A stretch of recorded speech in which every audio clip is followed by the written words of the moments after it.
স্বাধীনতার পর প্রশ্ন হচ্ছে কি দেশের শাসন কি করে চলবে। তাই আমাদের মহাপুরুষরা সংবিধান সভার গঠন করেছিলেন।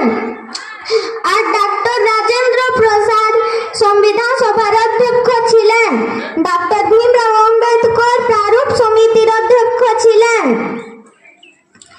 আমাদের সংবিধান বিশ্বের সর্ববৃহৎ লিখিত সংবিধান। আমাদের সংবিধান লিখতে 2 বছর 11 মাস 18 দিনের সময় লেগেছিল।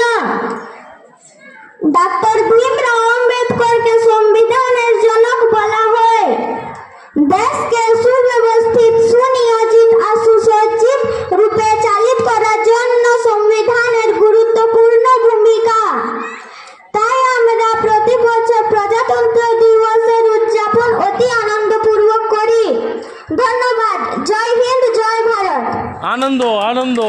अरे बहुत बहुत धन्यवाद।